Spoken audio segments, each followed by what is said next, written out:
person has died and 48 others were injured after a bus they were traveling in veered off the road in Ihindu near Kinungi along the Nakuru-Nairobi highway. A woman died on the spot, and it took rescuers more than 3 hours to retrieve her body from the bus belonging to the Mbukenya company. The injured were rushed to the Naivasha Sub-County Hospital for treatment. Among those injured are 11 children, with 18 others suffering serious injuries. 10 people sustained fractures. The 62-seater bus rolled several times into a nearby farm. Witnesses say that the driver of the 62-seater Nairobi-bound bus claimed to have lost his way in the foggy weather at around 4 a.m. The bus was headed to Nairobi from Butere.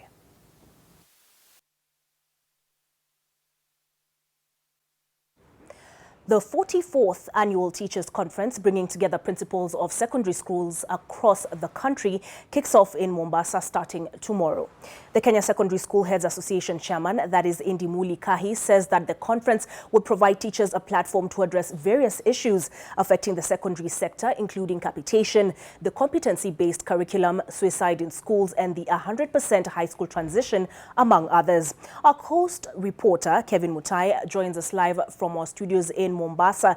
Kevin, do you have an idea of what is expected, or rather what you expect to be the hot button topics at that conference? Good afternoon, Olive. We are live from Mombasa, and as you've said, there are various issues that the Kenya School Heads Association will be discussing during their 44th annual conference here in Mombasa. According to the chairperson of the association, that is Indimuli Kahi, said that the conference comes at a very particular time when the Ministry of Education is implementing certain policies, including on areas of the competency-based curriculum and, of course, the 100% transition to high schools. The chairperson said that they will be discussing all these issues, and of course will also outline proposals which they will be able to present before the Education Cabinet Secretary, that is Professor Magoha, who will be expected to be in Mombasa on Tuesday to attend the conference.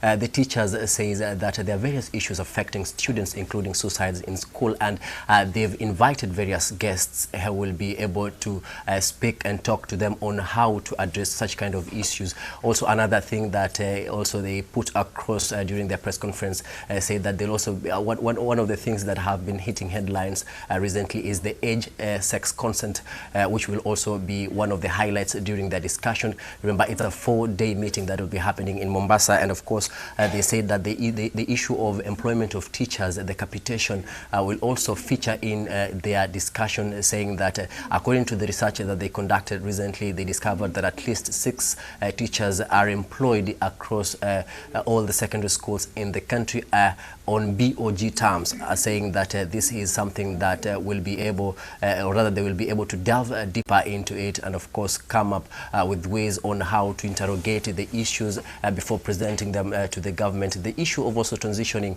to Form 1, saying there is also a pertinent thing that they're saying that there are various issues affecting the process. I remember recently the government launched NEMIS, that is the National Integrated Management System, saying that some of the schools are not in the portal, and this has denied some of the schools whose students are not registered in the system, saying that those schools have not received funding from the government, and this is something that they're saying that it has affected operations in schools. But also, Olive, before I leave, let me just introduce the speaker, that is the chairperson of Kesha, that is Indimuli Kahi. Before I go, just listening to what he had to say during the press conference.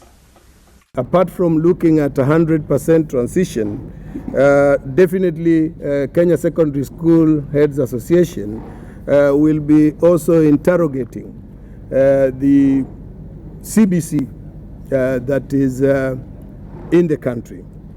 And we want to look at how we are ready for it at the secondary level.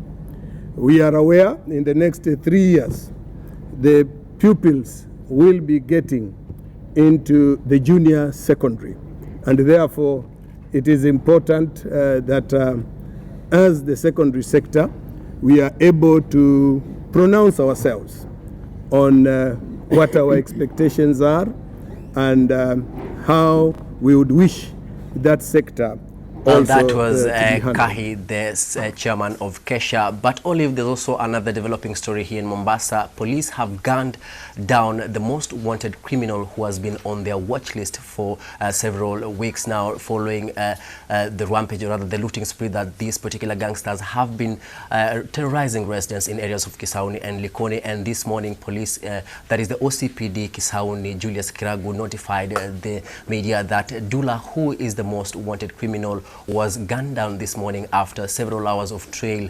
Police say that Dula was in a company of 3 other suspects who are still at large, and they're doing everything possible to ensure that they will all be apprehended. Remember, recently there have been a spate of attacks in areas of Kisauni, specifically near Barsheba all the way to Lights, and these, according to police, are the thugs responsible for these attacks that have caused nightmares to residents. We are following up on this particular issue. It is a developing issue, but of course, remember, recently I did a story about some break-ins.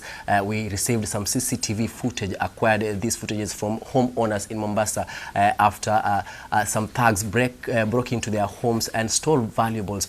We will be following up on this story, and we will be updating our viewers on the developments as soon as we speak to the law enforcers here in Mombasa. Back to you, Olive. Kevin Mutai ending his brief from Mombasa with matters security. Of course, gang violence is of great concern in that county. Now, away from matters education and security to matters politics, embattled Kiambu Governor Ferdinand Waititu was put on his defense over the mismanagement of county funds during a tree planting exercise attended by the First Lady, Margaret Kenyatta. The county chief was put on the spot by the county woman representative and MPs from the area who are asking him to come clean on the county's finances. It started out as a high-profile tree planting exercise with no less than the First Lady and the CS for Environment in attendance. But it swiftly turned into a battleground for the ever-evolving Kiambu confrontational politics. The county governor forced to speak out for himself after being called out by the women rep. Niliona vile ulisukumwa, uendelee kusukumwa mpaka pesa yetu irudi kwa watu wa mashinani. Kisa yote ile mambo mabaya inafanyika kwa kaunti, tunasikia yetu ndio imeongoza kwa mambo mabaya. Na ningeaja wa county government straighten their ways ili tufanye mambo ambayo itakuwa ni mambo ya kutuendelesha mbele. Hatutaki kusikia saa yote governor ameitwa EACC, governor ameshindwa kujibu maswali kwa Senate. Ni kweli mimi nachunguzwa na mimi sikatai, na watu wengi wanachunguzwa. Na hiyo sio kitu. Ukichunguzwa kwani ni nini? Kwa sababu wale wanalichunguza hawanijui. The governor has been under the spotlight in the last few weeks after he was taken in for questioning over the handling of the county funds and the unexplained rise in his financial profile. Na nilikuwa huko na wanaume wengine tukitafuta mali huko. Kwa hivyo hakuna mtu anaweza peana history ya mtu mwingine. Na mtu anatakiwa saa ile unaongea kwanza wewe pia unajiangalia. The governor insists that he has nothing to hide and that the truth will come out eventually. His fellow politicians, however, want that investigation expedited to allow the county funds work for the people of Kiambu. Brenda Wanga, NTV.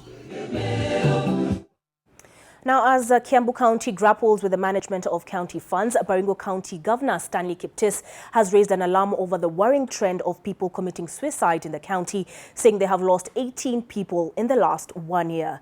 The latest incident is that of a teacher from Kalel Primary School who was found hanging in a forest.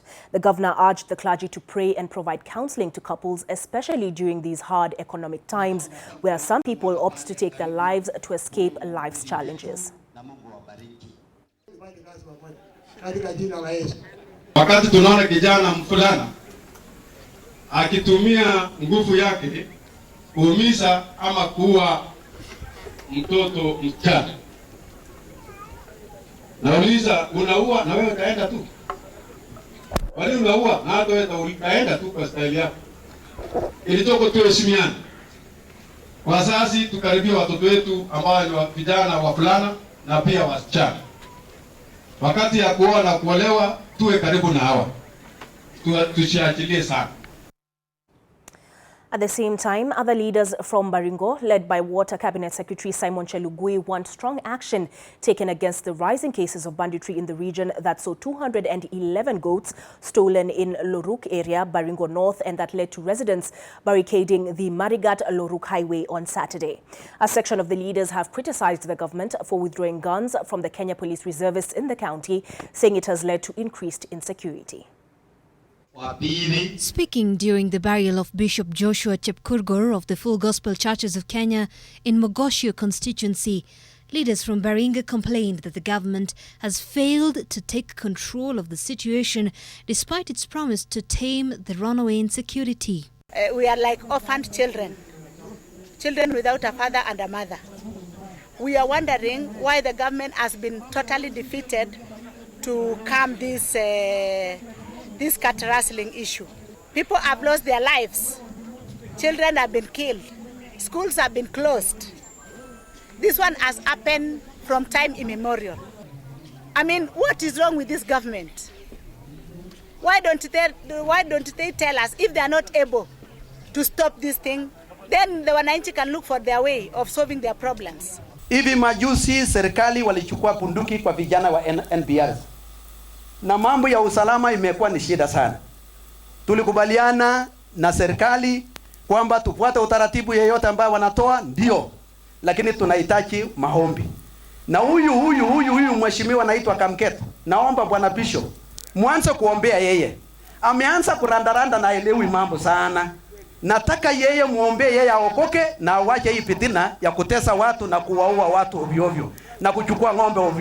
This comes in the wake of residents' fury with the state, leading to residents of Loruk in Saimosoi ward barricading roads leading to Chemolingot in TRT. If we don't deal with this problem decisively, we will continue to remain backward in our development, in our education. Our children and generations will continue to suffer because of this problem.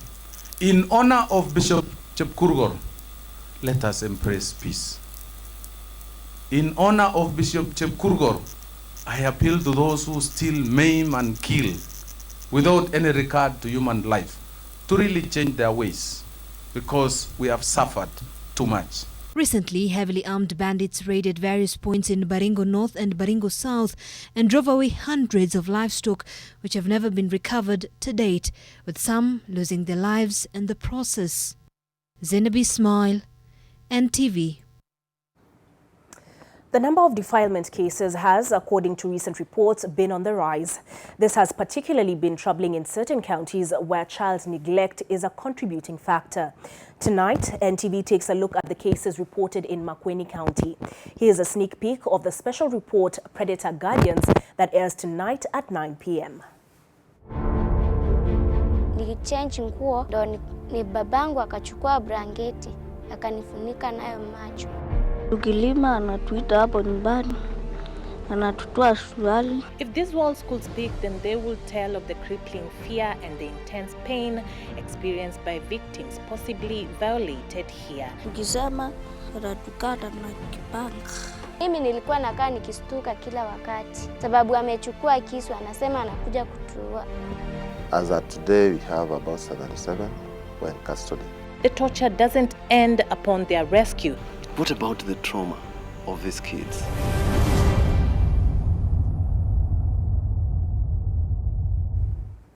As Charity Mwangi was at the end of that report, I myself was very close to tears. That's one to look forward to. Residents of West Pokot County gathered for the annual county prayer meeting to pray for peace and the county's unity. The prayers, themed Seeking God's Face, were observed across all the 20 wards in a county plagued by insecurity. The succession of plains and ravines in this county make for one of the most scenic swaths of the country landscape, yet one of the most dangerous too. Residents who for years have been living under the shadow of insecurity are a long way from peace. Leaders from the region held prayers to find answers to the insecurity puzzle. The prayer meeting brought together political and religious leaders from the region and saw thousands of the county's residents attend. Insecurity along the county borders dominated the prayer meeting, with leaders calling on the residents to shun conflict and discrimination against tribal lines. Tukaitisha maombi kwa sababu ya mambo mengine, kwa sababu ya kuinua jina la Mungu vile umeona. Na nataka niike ile maneno ambayo iliandikwa kitabu ya Wafilipi kwamba mimi kama kiongozi wenu nitayaweza yote kwa Mungu ambaye atanitia nguvu. Leaders ask the church to be on the forefront in the quest to bring peace to the troubled region. Jana nimetembea katika hospitali kubwa ya Eldoret kutembelea watu wetu ambao wako huko. Na kuna kitu utashangaa, wako orthopedic wote wengi. Huyu alipigwa risasi Chesekon, huyu alipigwa risasi Siyutakwel, huyu alipigwa. Hesabu ni ya risasi ilipigwa wapi na nini? Ngombe hii kitu ya risasi ikwame katika Kenya hii. Sivyo? Mungu atusaidie. I organize another prayer ceremony for the Rift counties. Ili tuende kwa borderlines ya Turkana na West Pokot, borderline ya West Pokot na Elgeyo Marakwet, West Pokot na Baringo County, ili tuwe na maombi ili nchi yetu ipate kupona. The leaders emphasized the need to reach out to other communities along the border with West Pokot in Turkana, Baringo and Elgeyo Marakwet in their peace initiatives. Befin Okoth, NTV. The Somali community living in Taita Taveta woke up to a shock in finding the bodies of 20 camels killed just one day after disputes between camel herders and the locals over grazing grounds that resulted in a scuffle and left one person dead. The massacre of 20 camels was discovered just after the locals held the camels hostage, resulting in the disappearance of more than 40 camels. NTV's Bilotino visited the area and has more. A family in Kirumbi village, Voi, is mourning the passage of one of their own. The deceased was allegedly killed by a camel herder when he tried to flush out animals that had invaded his farm. Angry resident made a futile attempt to stop the police from retrieving his body from the scene of crime.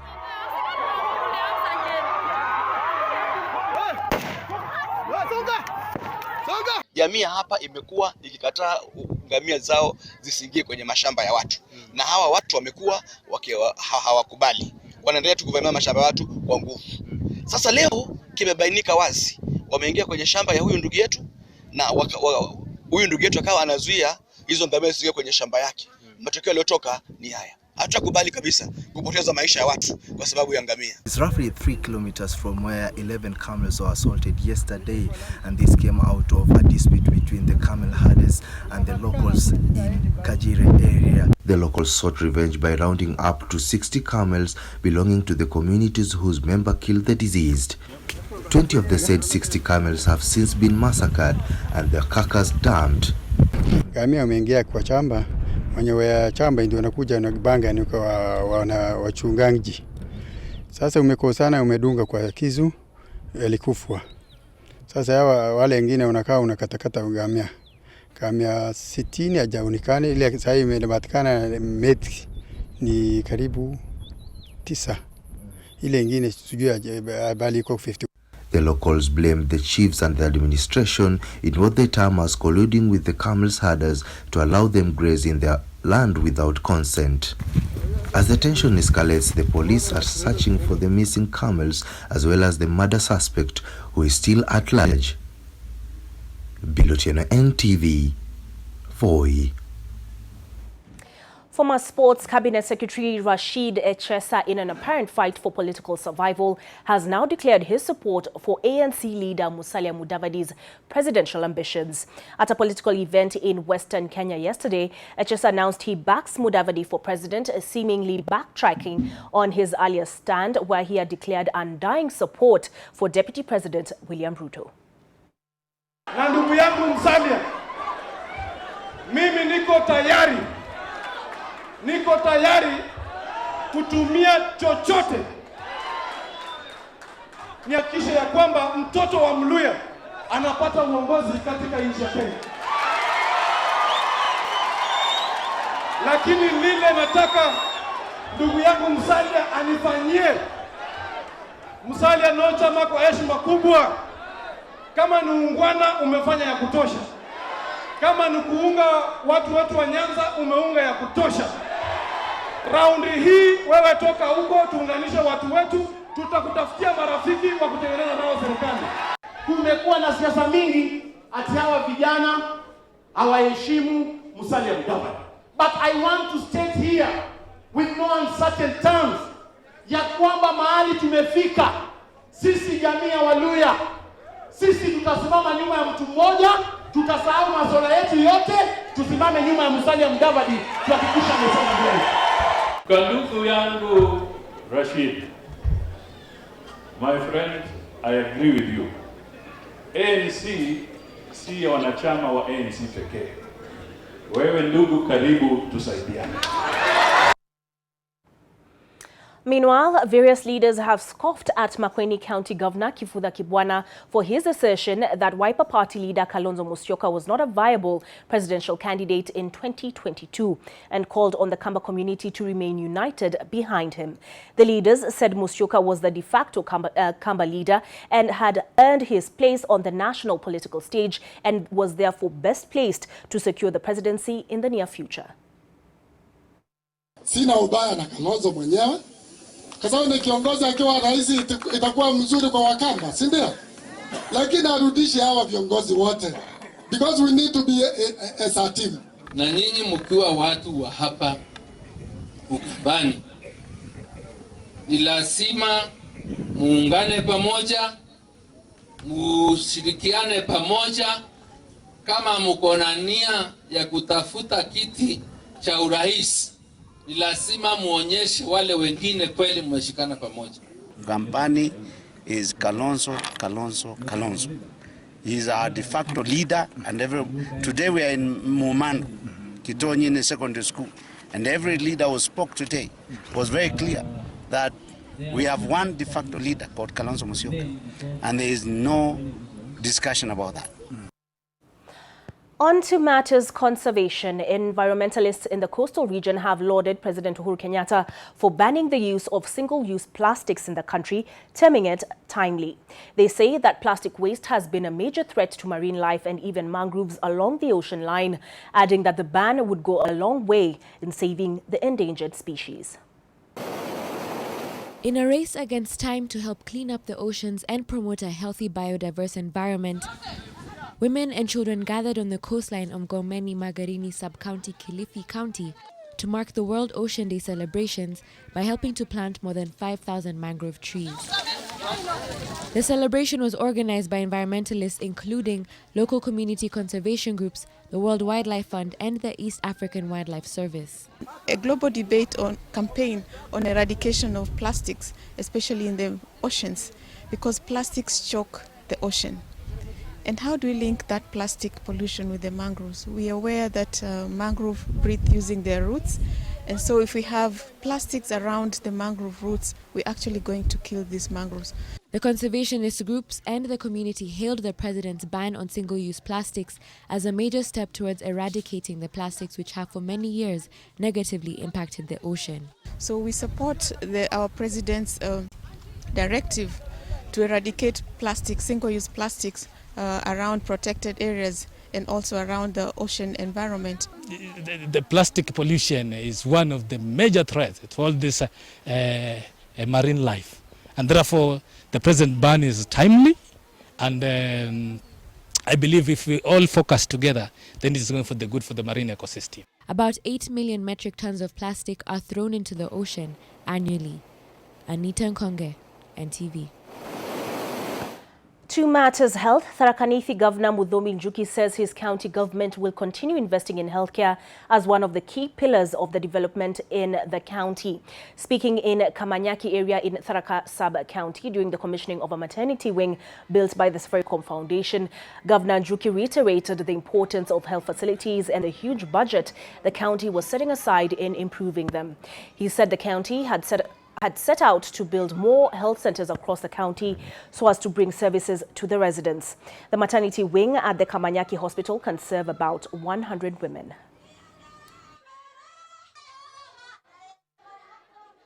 Huduma ya hospitali sio mijengo. Unaweza jenga mjengo kubwa, lakini kama hakuna kitu ambaye inafanyika kupitia mjengo ambaye inaguza maisha ya mwananchi, hiyo mjengo ni ya bure. Kwa hivyo leo tuko hapa kwa sababu ya value addition ama kuongeza ile service ambayo inaguza mwananchi.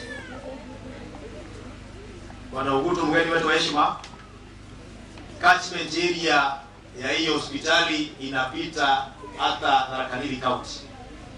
Pande ile ingine ya Kitui County, pande ya Mwingi, kuna watu wetu ambao wanaishi pande ile. Wakati wanasikia wanataka matibabu, wanapitia hapa kwa hii river wakitumia mataro ama boat, wanakuja hospitali hapa. Mwaka 2018 hadi wa mwaka 21 tunataka kuangalia kwa makini sana mambo ya afya ya kina mama wakati wakiwa wajawazito mpaka wazae na watoto mpaka wafike miaka 5. Kwa nini?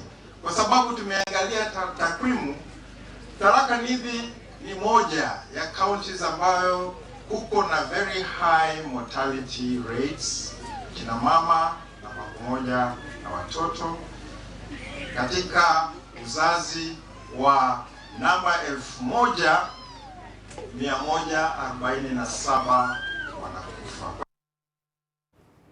Now, we've been watching the situation in Sudan very closely, and a number of bank, airport and electricity workers have been arrested ahead of a strike against military rule. According to the Sudanese Professionals Association, employees are also being threatened by the authorities. Most offices and businesses remain shut and traffic is light in Khartoum, with incidents of gunfire reported as security forces maintain their deployments across most parts of Khartoum. Days after a military crackdown left dozens dead in the capital Khartoum, campaigners have called for ongoing disobedience starting today. Protest leaders have asked people to stay home and not work as a form of civil disobedience. They say that demonstrations are no longer possible because of the violent crackdown by the military. The goal of the strike is to create an effective government shutdown that will make it hard for the military council to govern. In a separate development, 3 opposition figures involved in mediation efforts have been arrested. Opposition politician Mohamed Ismat was detained on Friday soon after his meeting with Ethiopia's PM Abiy Ahmed. Meanwhile, Ismail Jalab, a leader of the rebel SPLM group, and his spokesman Mubarak Ardol were arrested early on Saturday. Their whereabouts are currently unknown, and analysts say the arrests suggest that the mediation efforts have not been taken seriously by the military. The military took over after persistent protests led to the ousting of longtime President Omar al-Bashir in April, promising a transition to civilian rule.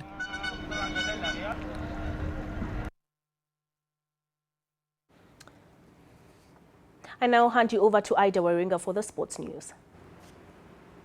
Hope you're having a good and warm Sunday. Thanks for that, Olive. Let's get into the world of sport. And the battle for promotion to the Kenyan Premier League goes down to the wire this afternoon in different parts of the country in little less than an hour in the National Super League. Wazito, who were relegated from the top tier last season, lead the log with 78 points from 37 matches, while All Stars and Nairobi Stima have a 77, but the Kisumu-based side has a superior goal difference. A draw for Ambani's Chargers versus St. Joseph's Youth at Camp Toyoyo could be enough to wrap up the NSL title should All Stars lose away to Thika United and Stima taste defeat to Eldoret Youth. The top 2 sides will earn direct promotion to the top flight, while the third-place team will play Posta Rangers, who finished 16th in the KPL in the promotion-relegation playoff. All matches kick off at 2 p.m.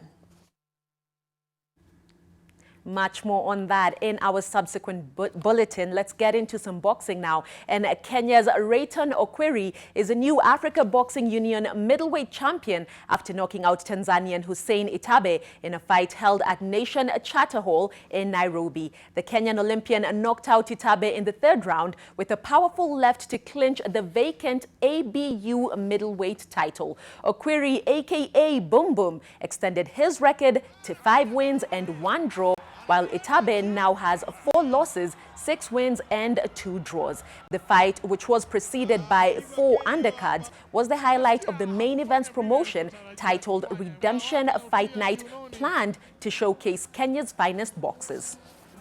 Kuonyesha kwamba ndiye bingwa wa Congratulations to Boom Boom there. And let's move on. The inaugural Mickey Ragus Classic Mr. Mrs. Kenya Under-21 Bodybuilding Championships was held at the Mathare Youth Sports Hall. The competition was in honor of Ragus, who is the most decorated bodybuilder Kenya has ever had. Ragus holds the record for 10 Mr. Kenya Championships. Well, according to the Kenya Bodybuilding Federation, upcoming bodybuilders from Kisumu, Mombasa, Kitale, Kakamega, Eldoret and Nakuru showcased their talent. Kwanza niliweza kushinda Mr. Nairobi, nikashinda mara 3, alafu nikashinda Mr. Kenya karibu mara 16. Kisha tukawa na Mr. Carnival, nikashinda mara 3.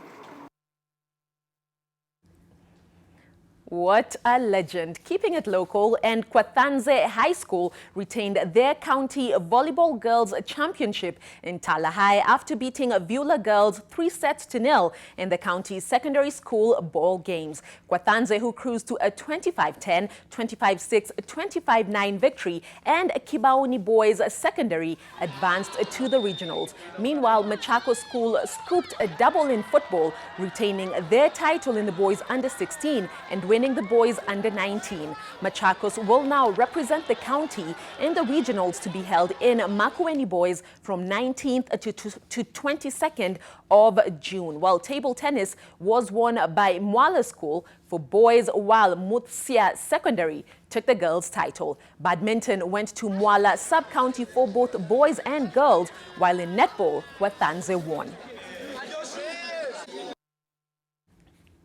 Well, that's it for now, but much more in the international scene. Don't forget that a French Open between clay court king Rafael Nadal and Dominic Thiem will be on. Much more on that later on. I'm Ida Oringa. Back to Olive.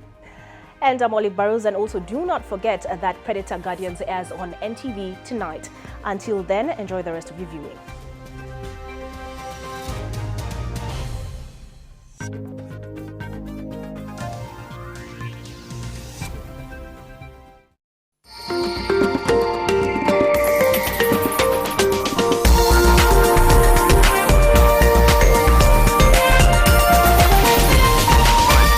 This is NTV.